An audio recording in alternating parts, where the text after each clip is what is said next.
સુરતમાં ડોક્ટર ફરી દેવદૂત બન્યા હોવાનો કિસ્સો સામે આવ્યો છે, જેમાં કાર્ડિયાક એરેસ્ટમાં ગયેલા દર્દીને ડોક્ટરે મૃત્યુના મુખમાંથી પાછો લાવ્યો છે. જે આશા લગભગ સમાપ્ત થઈ ગઈ હતી, ત્યાં મેડિકલ ટીમની ઝડપી કાર્યવાહી અને હિંમતથી એક જીવ બચ્યો છે.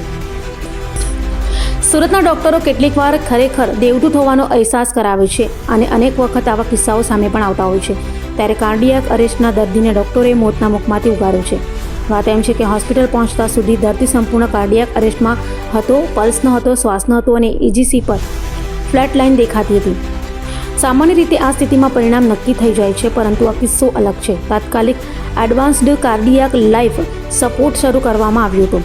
દર્દીને વારંવાર વેન્ટ્રિક્યુલર ફિબ્રિલેશન થતાં તેને નિયંત્રિત કરવા માટે અનેક વખત ડિફિબ્રિલેશન આપવામાં આવ્યું હતું. સતત CPR, એરવે મેનેજમેન્ટ અને જરૂરી દવાઓ સાથે સારવાર ચાલુ રાખવામાં આવી હતી અને એક્યુટ કોરોનરી ઇવેન્ટની શંકા થતાં દર્દીને તરત કેથ લેબમાં ખસેડવામાં આવ્યું હતું.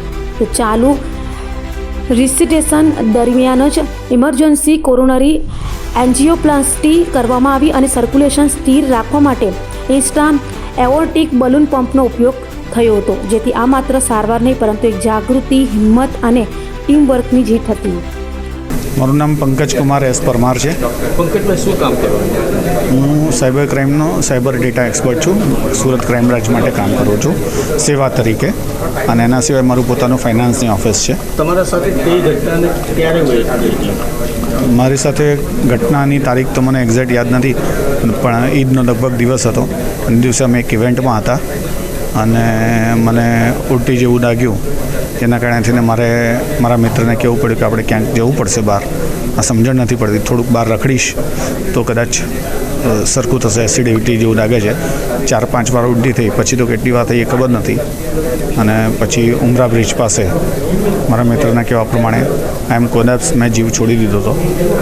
અને પછી ડૉક્ટરોએ અને જે રસ્તામાં મળેલા માણસોએ જે હેલ્પ કરી અને મને હોસ્પિટલ સુધી પહોંચાડ્યો, એટલું જ મને યાદ છે. અને પછી ડૉક્ટરોની મહેનતથી હું લગભગ 48 કલાકે ભાનમાં આવ્યો.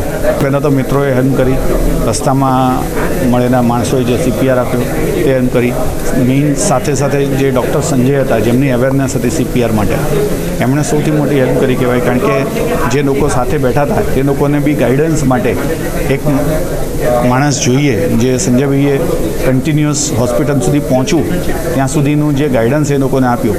અને એના પછી તો હોસ્પિટલમાં પહોંચી ગયા પછી તો ગુંજનભાઈના હવાલે હતા. અને ગુંજનભાઈએ મેઇન વસ્તુ એ છે કે જ્યારે 0 લાઈન આવી જતી હોય ICUમાં, ત્યારે કોઈ હોપ બચતું હતું નથી, અને એ જોયા પછી કોઈ મહેનત કરતું હતું નથી. પણ ગુંજનભાઈની જે વિશ્વાસ હતો કે કંઈકનું કંઈક ચાન્સ છે, અને ચાન્સના કારણે થઈને જ આજે હું આજે અહીંયા ઊભો છું. એમની મહેનત અને બધાના આશીર્વાદથી આજે અમે ઊભા છીએ. ડૉક્ટર ગુંજન માલવિયા, ઇન્ટરવેન્શનલ કાર્ડિયોલોજિસ્ટ. હું મુખ્યત્વે United green hospital, Mahavir universal અને પીપી હોસ્પિટલ, સુરતની વિવિધ હોસ્પિટલમાં કાર્યરત છું. આ કેસ જે આજે આપણે પબ્લિક સામે બધા સામે ડિસ્કસ કરીએ છીએ, એનું મેઇન મહત્ત્વ એ છે કે બેડ સાઇડ રસ્તા પર પેશન્ટની સાથે CPR આપવાનું મહત્ત્વ શું હોય છે. પેશન્ટ ઉમરા બ્રિજ પર કોલેપ્સ થયું, તરત જ CPR મળ્યા અને હોસ્પિટલ સુધી પહોંચી શક્યા. જેવો હોસ્પિટલ પર પહોંચ્યા ત્યારે ધબકારા બંધ, બ્લડ પ્રેશર 0 અને ઓક્સિજન 0 હતો.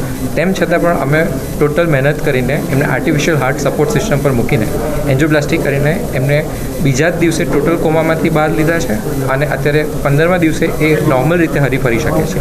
તો આ ટોટલ કમ્યુનિકેશનમાં સૌથી ઇમ્પોર્ટન્ટ મહત્ત્વની વસ્તુ એ છે કે સમયસર CPR અને સમયસર માઉથ ટુ માઉથ રેસ્પિરેશન મળીને જો પેશન્ટને હોસ્પિટલ સુધી પહોંચાડવામાં આવે તો ભલે હાર્ટ ટોટલી બંધ થઈ ગયું હોય, ફરીથી શરૂ કરી શકાય છે.